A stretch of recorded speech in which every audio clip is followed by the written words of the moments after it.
Hola de nuevo, bienvenidos a Gabinete en la Sombra. Durante décadas el tema del voto de los mexicanos en el extranjero fue algo que se estuvo empujando principalmente, evidentemente, desde Estados Unidos, que es donde más radican mexicanos fuera del país. Yo me acuerdo que desde 1988, tras las elecciones, aquellas muy complicadas donde estuvieron compitiendo Cloutier, Cuauhtémoc Cárdenas y Salinas, ya se hablaba de esto. En el 94 hubo muchas asociaciones y organizaciones de mexicanos en Estados Unidos que pugnaban por esto.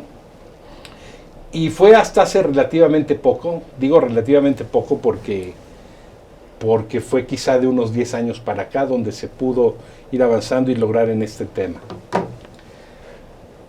Hoy, bueno, hay tres personas que son más que autoridades para hablar de estos puntos. Uno es el ex consejero del INE, Enrique Andrade, quien estuvo precisamente en el Instituto Nacional de Elecciones a cargo de este tema.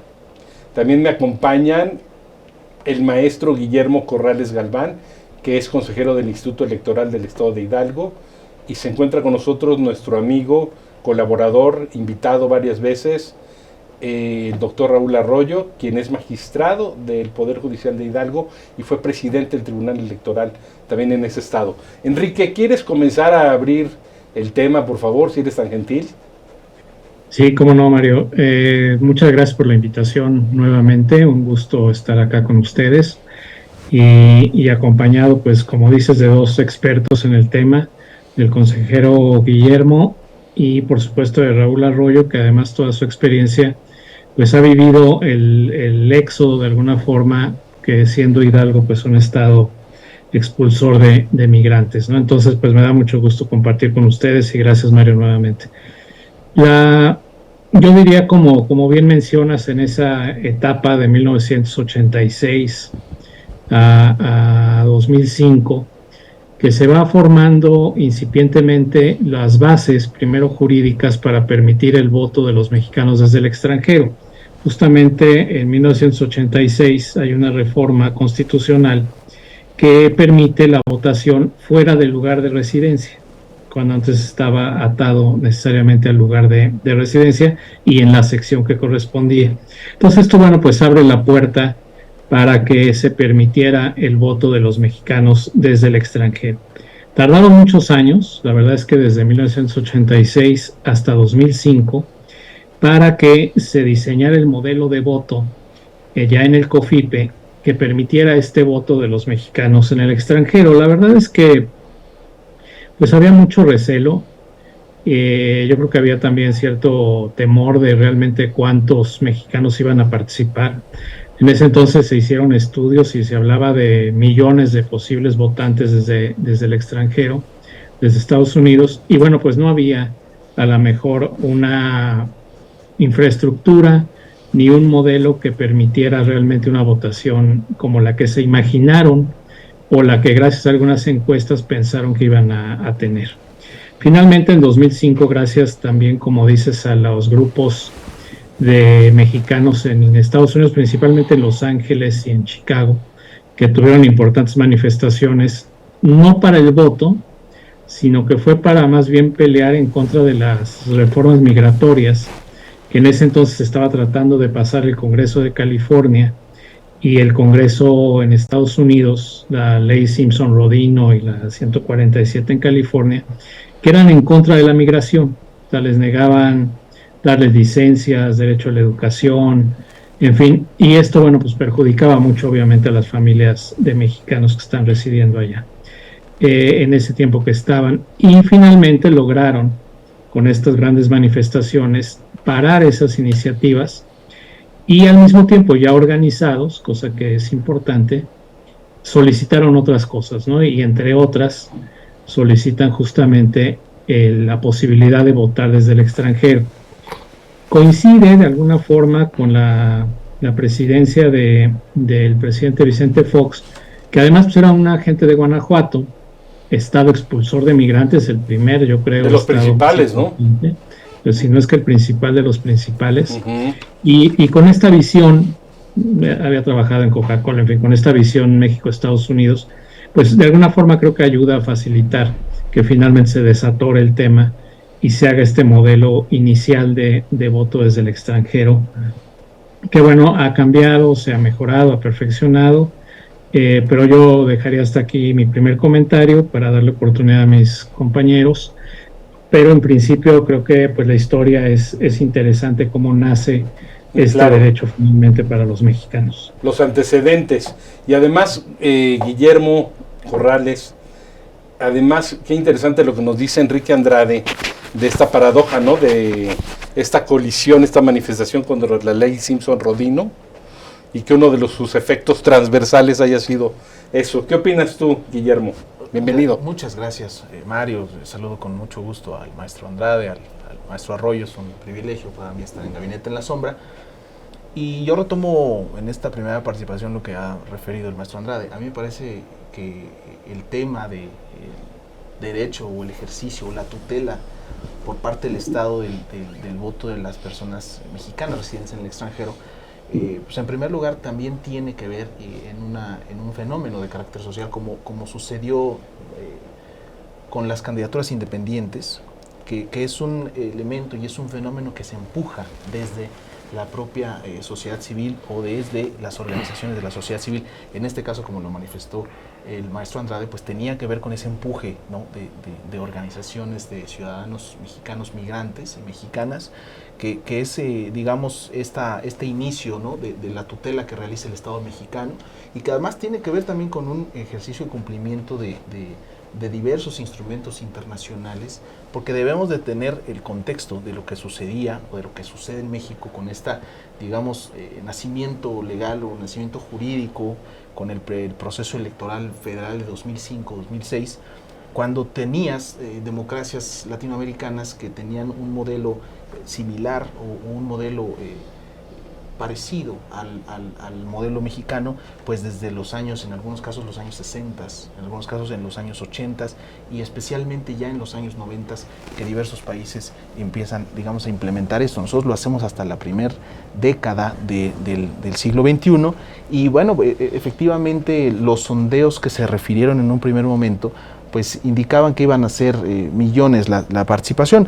Los datos existen en ese sentido, digamos, del primer ejercicio de las personas mexicanas residentes en el extranjero que participan en un proceso electoral federal, y estamos hablando que en el 2006, en la elección presidencial, hay un listado nominal de estas personas residentes en el extranjero de 40,876 personas.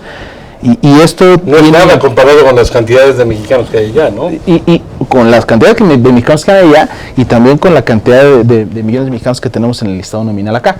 Pero sí, efectivamente, con el porcentaje expulsor que tiene México y que ha tenido México durante especialmente la segunda mitad del siglo XX, pues sí era un elemento así, que no es, o no significa, o no constituye una crítica al modelo, sino más bien hoy, a poco más de casi 20 años de esa primera implementación, más bien tiene que ver con un estudio sociológico de cómo se comporta este ejercicio de derechos, que no es ilimitado, es decir, o sea, ¿les interesa México o no, no?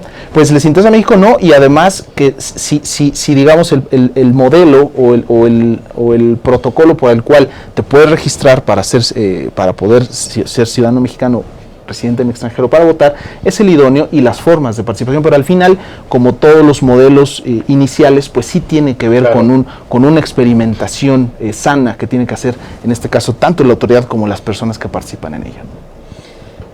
Raúl, nos comentaba Guillermo que otros países con modelos democráticos, modelos de procesos democráticos parecidos al mexicano, ya tenían desde los 60 o 70 ya mecanismos para que votaran sus ciudadanos desde el extranjero, y nos tardamos. ¿No habrá sido porque en aquellas épocas el partido hegemónico, el PRI, tenía cierto temor de que los gobiernos estadounidenses o las agencias estadounidenses intervinieran en ese voto, lo pudieran aglutinar e intervenir en las elecciones mexicanas?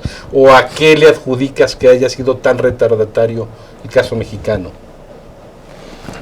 Me parece, Mario, que más bien no había interés, no se veía a la comunidad migrante, sobre todo a la que estaba en los Estados Unidos, en las dimensiones tan importantes que hoy tienen. Que hoy tienen hacia adentro del territorio norteamericano y hacia el país, hacia nuestro país, ¿no? Este recordatorio que Enrique nos ha refrescado la memoria, y creo que vale la pena partir de esos años de cercanos a los 90s, ¿no? Y analizar qué ha pasado en ese tramo de los 90s hasta pues ya la segunda década en curso del siglo XXI, porque creo que valdría la pena valorar qué tanto hemos avanzado. Si todavía mantenemos el problema, como de alguna manera lo planteaba, como pendiente, con todas esas aristas que no hemos logrado resolver, lo cual significaría un atraso muy significativo, sobre todo porque precisamente en ese tramo histórico, pues el mundo ha cambiado en términos de la globalidad. Uh-huh. Y si nosotros partimos del hecho de que el voto en este sentido tiene que ver con el concepto de soberanía, pues entonces vale la pena recordar que el concepto de soberanía ya cambió. ¿A qué voy? O el de seguridad, o el de seguridad nacional. Nacional, exactamente. ¿A qué voy? A que valdría la pena valorar si mantenemos ese faltante, y aquí sí preguntarnos por qué. ¿A qué atiende? ¿Atiende al temor de las fuerzas políticas de que se desborde el voto en el extranjero? ¿No?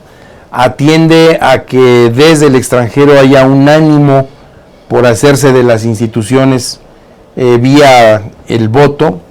En fin, creo que hoy, y por eso me gusta mucho el primer saque de Enrique, habría que ver todo esto que ha pasado en estos años y volver a ubicar el problema del voto en el extranjero, ¿no?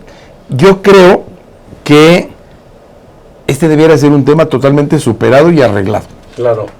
Y sin embargo, seguimos hablando de él. Bueno, qué bueno que seguimos hablando de él, porque por eso estamos esta tarde en Gabinete en la Sombra. Claro. Pero creo que sigue siendo un pendiente de la democracia. Oye, Enrique, nos decía ahorita Raúl, pendientes de la democracia. Tú que te has metido mucho en los temas, Enrique Andrade, que tienen que ver más bien sobre los estudios contra la abstención. Este abstencionismo que hemos visto que ocurre con nuestros paisanos al norte del río Bravo, pareciera contradictorio, ¿no? Por un lado, empujan, quieren participar, quieren estar, y por el otro, pues la participación no es muy alta, parece.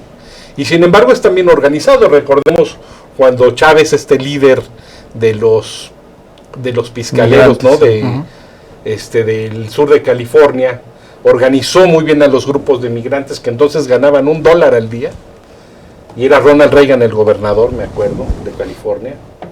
Organizó muy bien, hay grupos organizados muy serios y muy fuertes para muchos temas, pero parece que cuando llega a México, cuando llegan a intervenir en la elección mexicana y que están los mecanismos, pues algo pasa. Enrique, ¿cómo ves esto en términos de la abstención? Coincido totalmente con el magistrado y con el consejero. Sí creo que sigue siendo un tema pendiente y que tenemos que seguir pues adaptándolo o mejorándolo cada vez que sea necesario. Creo que ha habido 2 cambios importantes en el 2016, porque se pensaba que iban a votar prácticamente por tener una credencial de elector en Estados Unidos, los mexicanos que están allá. Y bueno, lo primero que resultó de estas experiencias primeras, como decía el consejero, de 2006 y 2012, pues es que nos dimos cuenta que mucha gente no tenía la credencial de elector. Preguntando a veces en las reuniones que tuve oportunidad de estar por allá, me decían es que los que pasamos de manera irregular dejamos las identificaciones, porque justamente lo que no queremos es que nos identifiquen en caso de que llegaran a detener la migra, porque entonces ya quedas fichado de alguna forma y la siguiente vez es un delito, ¿no? Entonces nos decían, pues no tenemos la credencial y no podemos regresar a México a tramitarla. Entonces, bueno, creo que este fue un avance. En el 2016 se permite la credencialización ya desde el extranjero en consulados y en embajadas, obviamente con la asistencia del INE, y esto ha permitido que ahorita ya tengamos aproximadamente un número de 1.600.000 mexicanas y mexicanos viviendo allá con credencial tramitada allá. Entonces esto ya nos da una idea de realmente cuál es nuestro objetivo, porque es cierto, son muchos los que están allá, 12 millones nacidos en México, más segunda y tercera generación, hablamos de 30 millones de mexicanas y mexicanos allá, ¿no? Pero realmente no todos van a votar, ni todos tienen credencial, ni a lo mejor desde luego no todos tienen interés. Entonces, bueno, creo que acotar el número y tener una meta más real es un inicio también para ver qué hacemos con los que sí pueden votar. La otra cuestión, bueno, pues es que ya existe el voto electrónico a partir de 2020, y esto ha ayudado, primero, que están confiando en las elecciones estatales donde ha habido la oportunidad, la mayor parte de los que han votado han sido vía electrónica, y la segunda es que no ha fallado, no ha sido criticado, no ha dicho ahí está el fraude o alguna cosa, no, ni siquiera ha sido impugnado. Entonces eso creo que ayuda a tener un sistema ya más moderno, que de hecho se pretendería que fuera el sistema, el único modelo para votar desde el extranjero, de acuerdo a la reforma del Plan B, si es que llega a quedar así, que no veo por qué no, sería el voto electrónico el único mecanismo que se usaría desde el extranjero, y esto yo creo que es bueno. ¿Por qué, Enrique? ¿Desde los consulados no podrían llegar a votar con su credencial de elector? ¿O por qué dices que quedaría la única opción si avanza el Plan B, el voto electrónico para que votar la gente allá? Sí, fíjate que ahorita hay 3 modelos que se pueden utilizar, 3 modalidades de voto, que es el voto postal, que es el que se ha usado, es un voto complicado. ¿Análogo al de Estados Unidos? Parecido al de Estados Unidos. Okay. Aquí el INE les manda la boleta, después de que se registran con porte pagado, y luego se regresa la boleta a México. Es caro porque pues hay que enviar y regresar, en fin, es una operación cara. En el 2018 ya tuvimos 98,000 votos, o sea, ya no fue tan poquito, ¿no? Y más de 180,000 registros, cosa que, bueno, ojalá en la próxima elección presidencial se supere, y ya nos estarían dando números un poquito más interesantes que los que hemos tenido. Pero bueno, suponiendo que así fuera, estas 3 modalidades de voto, la reforma lo que hace es que cancela 2 de ellas. Nada más quedaría vigente el voto electrónico, o sea, quita el postal y quita el presencial en las embajadas y consulados. Es bueno que voten en embajadas y consulados, no se ha hecho, por primera vez va a ser una prueba piloto ahora en las elecciones de Coahuila y Estado de México. Todos los países lo hacen así casi, la verdad es que es algo común para los residentes de otros países en Estados Unidos, pero México no lo había hecho por esta situación que tenemos de quitar al gobierno de las elecciones. Pues meter a los consulados se veía un poco como volverlos a meter a las elecciones al gobierno, cosa que no coincido, pero así se puede leer, ¿no? Claro. Entonces se había tenido esa resistencia por eso. Y sí, y finalmente creo que sí hay un abstencionismo, independientemente de los que sí puedan votar, en fin, grande. Y pues eso también habrá que trabajarlo para tratar de involucrar más políticamente a la comunidad que está viviendo allá. La verdad es que pues no se fueron para votar, ¿no? O sea, ellos fueron a trabajar y tienen jornadas de trabajo muy exigentes, en fin, les cuesta mucho trabajo ir al consulado. Es una comunidad que... O por qué no decirlo, también se asimilaron más a Estados Unidos, ya quizá hay cierto despegue de México, no en cuanto a su folclore, no en cuanto a la familia, pero sí en cuanto pues, al futuro político de México o institucional. ¿No será eso también? Pues en parte puede ser, ¿no? Y la decepción, que a lo mejor se fueron con la decepción de que siempre ganan, ¿no? Oye, Guillermo, hay unas transversales que tocaba Enrique Andrade ahorita y me llamaron la atención. Las transversales, por ejemplo, la criminalización de la migración convirtió esto en un problema porque la gente no quiere identificarse, ni eso, ni votar. Y también Enrique habló de algo que él tiene ese punto de vista, yo lo comparto, que hay confianza en los consulados y embajada de que la gente puede ir a votar y que su voto será respetado, a pesar de que son instituciones de gobierno y puede generar desconfianza. Bueno, eso creo que los migrantes confían mucho en la esfera diplomática mexicana. ¿Ya tú cómo ves todo esto? Yo partiría de dos aspectos muy importantes para analizarlo. En primer lugar, la gran mayoría de los mexicanos y mexicanas que se fueron a Estados Unidos y residen allá, la gran mayoría no se fue por gusto. Claro. La gran mayoría es consecuencia de un estado de necesidad, ¿no? Y buscan un mejor estadio de vida para ellos y para sus familias yéndose a trabajar. Sobre todo porque tenemos que verlo desde ese fenómeno social. Es una minoría la que realmente se va desde México, digamos, con los papeles o con la visa de trabajo plenamente asegurada. Es una minoría, es minúsculo. Muchos de los mexicanos aprendieron a vivir en los primeros años en Estados Unidos en la sombra, claro, en la clandestinidad.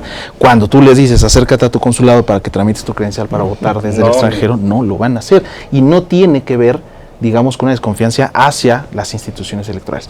Pero hablando de la desconfianza, el otro punto es ese mismo, y lo toca de manera muy prudente el maestro Andrade. El sistema electoral mexicano está construido a razón de la desconfianza. El sistema electoral mexicano tiene una sobreregulación respecto de otras democracias similares y tiene que ver con esto, con una cultural desconfianza que se tiene hacia lo público y es una circunstancia en la que las autoridades electorales remamos contracorriente. ¿Cómo se combate la desconfianza? Haciendo lo que nos toca hacer y haciéndolo bien. Creo que así ha venido siendo, y prueba de ello en este tema del voto en el extranjero es el número de mexicanos y mexicanas que poco a poco ha ido incrementándose en esa lista nominal para poder eventualmente hacer el ejercicio del voto. Y los tipos de votaciones, pues sí, el voto postal es un voto, y el voto físico es un voto que está, digamos, generalizado a nivel mundial. Y ha habido cierta resistencia a mudarnos a otros elementos modernizadores de la democracia mexicana. En México seguimos votando como votaban hace 50 años, con las leves mejoras, pero el principio es el mismo: claro. Depositar la boleta en una urna, después los funcionarios de la casilla aperturan la urna enfrente de las representaciones partidistas y cuentan a mano los votos. O sea, venimos haciéndolo desde hace décadas de la misma manera. A la antigüita. Evidentemente hoy tenemos desde hace 3 décadas un sistema electoral que funciona y que permite garantizar la certeza de estos procedimientos, pero al final sigue siendo un elemento así. Claro. Y mudarnos al voto electrónico, tiene que ver también con una ir en contra, digamos, de esta desconfianza. Si tenemos las aplicaciones de banco en las que manejamos nuestro dinero con cierto grado de confianza, ¿por qué no realizar un ejercicio? Y claro, con los riesgos también de la delincuencia electrónica y de la delincuencia. Con esos riesgos que al final están siendo superados en la práctica. Claro. ¿No? ¿Por qué no mudar ese sistema electoral al sistema electoral? Nos vamos a la primera pausa comercial y regresamos con Guillermo y con Raúl y Enrique. Seguimos platicando estos temas. No se vayan, volvemos en un momento.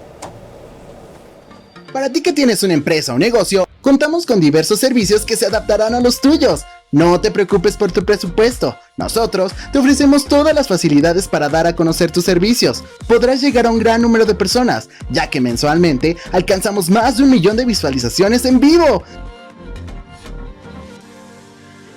Conócenos y disfruta de la programación diaria.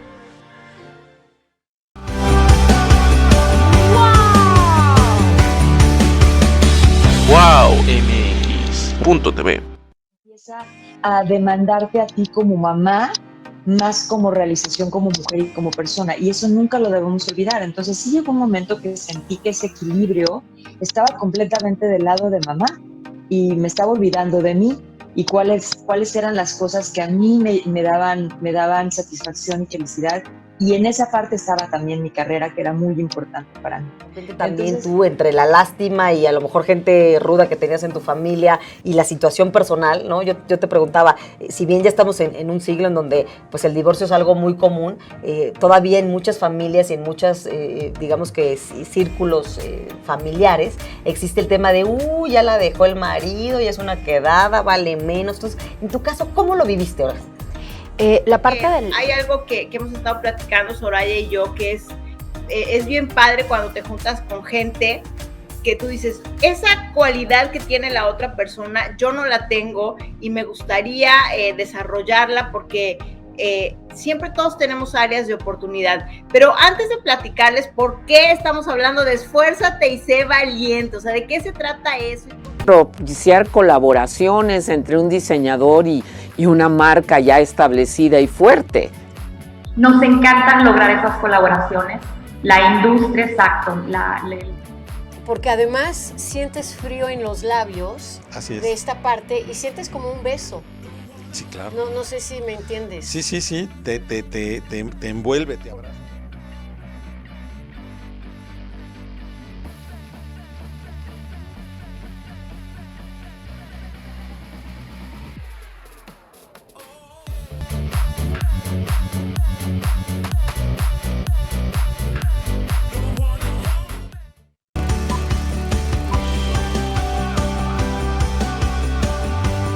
WowMX.tv. Hola, bienvenidos de nuevo a Gabinete en la Sombra. Pues aquí nuestro caricaturista oficial, Fernando Morales, nos manda aquí esta llamada de Estados Unidos. Aparte de la remesa, necesitamos su voto. Bueno, las remesas es algo fundamental, no podríamos, es impensable, yo creo que un México sin remesas. Desafortunadamente, como han dicho aquí nuestros invitados, han sido expulsados por cuestiones económicas, no por gusto, sino por necesidad. Raúl, el tema de la desconfianza que tocaba Guillermo, el tema de la desconfianza, ponerle tantos candados sobre candados, ¿cuál será el futuro de este voto de los mexicanos en el extranjero con tanta desconfianza? Dos cosas pondría yo sobre la mesa. Y parto de la caricatura. Celebramos mucho las remesas, pero poco hacemos por animar a los migrantes a que su voto influya en el desarrollo del país o en la vida institucional del país. Creo que una cosa debe llevar a la otra, si partimos además de que celebramos las remesas que se generan por una falta de oportunidades en nuestro territorio. Si eso es así, entonces creo que desde las organizaciones electorales, desde el propio gobierno y desde los partidos políticos, se tiene que animar a la participación democrática. Pero aquí hay un tema, y es el segundo que dejo sobre la mesa, que es clave. Tiene que haber un mecanismo que no solamente genere confianza, sino antes que eso, anime a la participación. Si los migrantes son una comunidad que además varía dependiendo de la región, de la rama laboral, etcétera, que no encuentran entre sus prioridades la emisión del voto, pues tenemos que hacer que haya procesos que sean eso, una invitación a ir, que no les digamos vas a ir a formarte en una larga fila al consulado, para eso primero encuentra el consulado, y bueno, pues ahí una señorita va a salir y te va a dar un sobre y después te vas a quedar con la duda qué pasó con eso, ¿no? Enrique hablaba ya de las bondades de la tecnología y yo creo que la apuesta debe ser en el sentido, primero, de animar a la participación política, segundo, de hacer de este proceso democrático una auténtica invitación a participar a través de mecanismos muy elementales y cerrar el círculo con mecanismos de tecnología que den certeza. Hoy por hoy creo que hay muchas posibilidades de poner candados en la tecnología para que nadie dude de que su voto va a tener un efecto. Yo creo que si no damos ese paso, entonces vamos a seguir dentro de 10 años en otro Gabinete en la Sombra hablando de si esto funciona o si no funciona, cuando que me parece que hoy tendríamos que estar hablando ya de otras categorías del voto. Yo me imagino, por ejemplo, que no sea ya el de los migrantes, sino el de los extranjeros en nuestro país. Es decir, esto tiene que avanzar a la velocidad que avanzan los procesos sociales. Y hoy la masa de migración en los Estados Unidos fundamentalmente, pues es evidente que tienen un peso que tiene que reflejarse en las decisiones internas vía la democracia. Bueno, pues imagínate si hay 1 millón de estadounidenses en México. Imagínate que ellos pudieran votar como residentes o como ya la doble nacionalidad pudieran votar en las elecciones mexicanas. Bueno, sería ya, parece algo muy distópico, ¿no, Enrique? ¿Cómo ves este tema? Y además quiero preguntarte, después de Estados Unidos, ¿en qué otro lugar hay más mexicanos? ¿En Canadá? ¿En qué lugar hay más mexicanos que también empujan por votar desde el extranjero, Enrique? Sí, fíjate que bueno, el segundo país sí es Canadá, pero y luego ya viene Europa en general y Asia. Pero cuando recibimos los votos en el 2018 fueron de 121 países, o sea, hay mexicanos literalmente en todo el mundo. En algunos recibimos 5, 3, 10, 15, pero bueno, de todo el mundo hay mexicanos. Parte de la complejidad justo del modelo es que se tiene que garantizar el voto a todos los mexicanos que estén fuera de México, ya sea que estén en Pekín, en Tokio, en fin, en Dubái, y se le debe, constitucionalmente hablando, pues no se puede haber una restricción que nada más a los Estados Unidos, ¿no? Entonces sí, es parte también de la complejidad llevar el mismo modelo a los mexicanos de todo el mundo. Curiosamente, Mario, nada más como dato anecdótico, en el 2012, cuando ya se mejoró un poquito, digamos, el modelo, votaron proporcionalmente más los mexicanos que están en Europa que los que están en Estados Unidos, proporcionalmente hablando, lo que significa que la comunidad mexicana en la mayor parte de los países europeos tiene otra perspectiva política, ¿no? Y otro interés en la participación política que el que tiene la migración en Estados Unidos. Eso creo que es importante por lo que decía el magistrado Raúl, porque en general sí hace mucha falta invitarlos y promover con educación cívica. O sea, ¿por qué votar? Porque pareciera ser que de entrada el INE es prácticamente la única institución que sale a invitarlos, ¿no? Cosa que está totalmente mal, porque es como si nada más nosotros viéramos a los mexicanos en la época electoral, ellos lo reclaman así, nada más vienen ustedes a quedar bien, a tratar de levantar sus números, a usarnos, y luego se olvida, ¿no? Pero no hay otra institución que lo haga, además, que es peor, ni siquiera partidos políticos, medios de comunicación en Estados Unidos, que hay medios de comunicación hispanos, como tú sabes, ustedes saben, pues de Primera, Univisión, Telemundo, etcétera, que promueven partidos de fútbol y mil cosas, pero no promueven el voto. No hay interés, no solamente de los que votan, sino para que voten, tampoco creo que haya interés.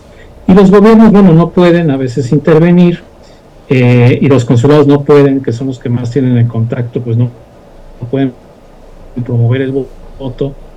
Pero de esta promoción de todos los demás, ¿no? Todos los que nos faltan para realmente incentivar este voto. Y desde luego, pues la educación cívica, o sea, decirles, ¿y para qué voto, no? Porque también es la primera pregunta, dicen, bueno, ok, vamos a votar, ¿y para qué me va a servir si yo ya no vivo en México? Pues bueno, creo porque primero sí les sirve, muchos de ellos tienen el sueño de regresar a México, ahora sí, que el sueño mexicano, y y a veces, bueno, pues ya grandes quieren terminar finalmente sus días acá, compran una casa, etcétera, o sea, se hacen una ilusión de vida de regresar a México, ojalá que lo encuentren mejor que cuando se fueron, y para eso sería bueno votar.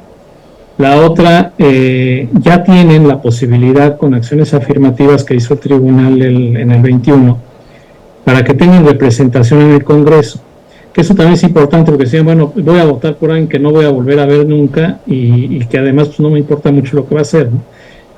Y aquí es un tema interesante porque sí, ya tienen la posibilidad de tener representación en el Congreso Federal, por lo menos la tuvieron en el 21, y en algunos estados ya existe la figura de diputado migrante. Entonces esto, bueno, pues ayuda a que tengan un poco más de interés en el voto. La verdad es que sí hay que trabajarlo. Yo espero que en 10 años ya lo tengamos mejorado. Por lo menos, ¿no? Por lo menos. pero sí son pasos muy lentos y es un tema muy criticado, ¿no? Digo, si no fuera por las remesas, este tema ya no lo estaríamos platicando. Ya sería un tema olvidado, no valió la pena, gastamos más. Lo que gracias a las remesas vive, porque pues hay una deuda que pagar, ¿no? Claro. Y llegaron a dar temas ahí, frases interesantes en los foros de que decían, pues si no hay voto no hay remesas, ¿no? Y si no hay diputado no hay remesas, en fin, no lo van a hacer, pero pues finalmente... Y ese sí sería un tema trascendente. Así es. Ese sería un tema trascendente. Guillermo y luego Raúl, ¿no creen que los partidos políticos deberían de ser los grandes provocadores para que la gente vaya a votar desde el extranjero, concretamente Estados Unidos, sin desdeñar Canadá en Europa, pero no deberían de tener, y se supone que en sus áreas internacionales los partidos políticos tienen mecanismos o deben tener mecanismos para tener contactos con los grupos migrantes, invitarlos a votar? ¿No deberían ser los partidos, Guillermo? Pues mira, esta modelo constitucional que tienen los partidos como entidades de interés público tiene que ver también con la promoción, ¿no? de la participación política. Al final son vehículos también, ¿no? Y sí, y el tema de los migrantes y del voto en el extranjero se tiene que fortalecer desde las legislaciones, porque pasa algo similar con lo que pasa con las candidaturas independientes, Mario. Están sustentadas en un sistema que era un sistema monopólico de los partidos políticos, entonces todavía en algunos lugares de la República es más fácil formar un partido político local que alcanzar una candidatura independiente para la gubernatura, por ejemplo, ¿no? Sí, claro. Entonces acá estás sustentando en los primeros pasos que se dan para el voto extranjero a partir de un modelo que evidentemente siempre ha funcionado en el interior del país. Claro. Entonces se tiene que fortalecer esa parte. El modelo de comunicación es una cosa también que se tiene como, digamos, como una barrera, este impedimento constitucional de que, digamos, no puede haber emisiones de ningún tipo de spots en radio y televisión fuera del territorio nacional. Entonces, lo que ha hecho, la estrategia que ha hecho el INE, que a mí me parece muy buena, tomando en cuenta los límites constitucionales que se tienen, es hacer esta promoción del voto extranjero con los propios familiares que estas personas tienen en el país. Claro. Para que estos también nos ayuden o le ayuden al INE a poder pasar la noticia a las fronteras en donde están estos connacionales para que puedan registrarse y eventualmente ejercer su derecho al voto. La responsabilidad me parece que es compartida. Esta debe de ser una responsabilidad de Estado, no nada más de las autoridades, no nada más de los propios partidos, atendiendo tu pregunta, sino tiene que ser una estrategia del Estado mexicano a partir, digamos, del interés mutuo que se debe de tener para hacerlo. El por qué no de los partidos, pues ya tendría que ver con un nicho de carácter más político, ¿no? Raúl, ¿tú crees que sea deliberado, desinterés, indolencia? ¿Qué pasa? ¿Por qué los partidos no se meten más estos temas? Yo no descarto ninguna de esas posibilidades, Mario. ¿Desinterés, indolencia o mala fe? Precaución también. Precaución. ¿No? Pero sí creo que es evidente que los partidos necesitan hacer un gran trabajo de promoción para animar al voto y también la autoridad electoral. ¿Qué hay que hacer? Pues un despliegue de imaginación para trabajarlo con mensajes hacia las comunidades migrantes y también hacia las comunidades expulsoras de los donde se han quedado las familias, ¿no? De tal forma que las propias familias interesen a los que se han ido, a las que se han ido, para que sepan que si ellos votan, eso va a influir. Hola, tuvimos un pequeño lapsus electrónico, pero antes de eso, Raúl Arroyo nos estaba comentando el por qué el desinterés, quizá deliberado, de los partidos por incentivar el voto de los mexicanos en el extranjero. Raúl. Decía yo, Mario, que no hay que descartar ninguna posibilidad, desde la falta de interés hasta la precaución de los partidos políticos por lo que les pudiera significar para su sobrevivencia o para su ejercicio de gobierno el voto desde el extranjero. Pero en todo caso, estoy convencido de que se debe animar por todas las vías a que se dé. Desde allá, con trabajo directo con las comunidades migrantes y también con trabajo de promoción en las comunidades que han sido las expulsoras y donde permanecen las familias que reciben los beneficios de las remesas directamente. Entonces, yo mantengo la idea de que el voto desde el extranjero debe mantenerse con otra visión, que lo haga efectivo y que lo perfeccione, que no sigamos manteniéndolo como uno de los pendientes de la agenda electoral mexicana.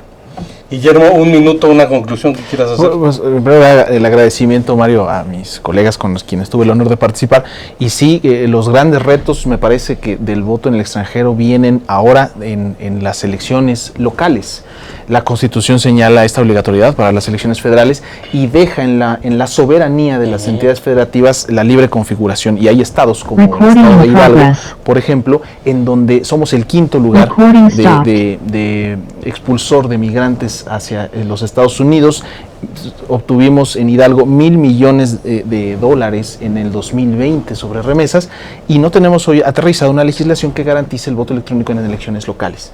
Existe ya una iniciativa aprobada por el Congreso en una primera etapa, pero al ser una iniciativa y una reforma de carácter constitucional, pues debe de pasar, digamos, por el tamiz la sanción de al menos la mitad de los ayuntamientos del estado.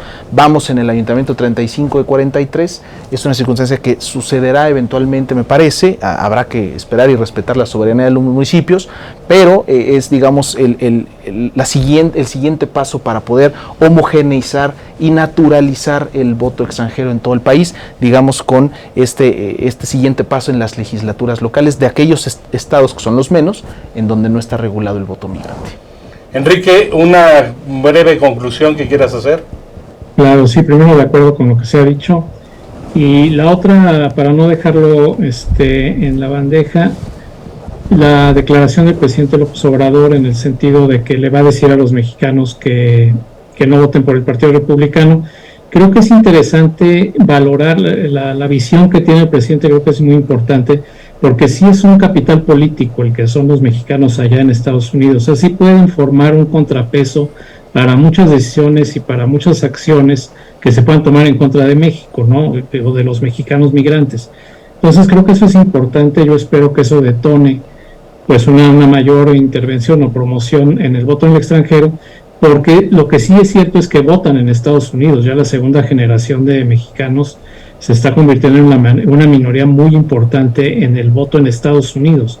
Entonces eso, bueno, va tarde o temprano a repercutir en el voto en México. Creo que es una buena noticia, y verlo como un activo geopolítico en la relación con Estados Unidos, pues pasa por el tema de seguridad nacional también que veníamos comentando. Es un tema de primer orden. Gracias por la invitación nuevamente, un placer estar con ustedes. Raúl, una muy breve conclusión que quieres hacer. Pues me quedo con esta última reflexión de Enrique. El voto migrante impacta también en los Estados Unidos. Pues ojalá que pronto empecemos a discutir acerca del voto de los extranjeros en México. Así es. No es una conclusión, es una provocación. Así es. Muy bien. Y muchas gracias por la invitación. Bueno, yo quiero agradecerles a Enrique Andrade, a Guillermo y a Raúl que nos han acompañado hoy en Gabinete en la Sombra. Y a ustedes, nos vemos la próxima semana. Buenas tardes y buena suerte. Gracias.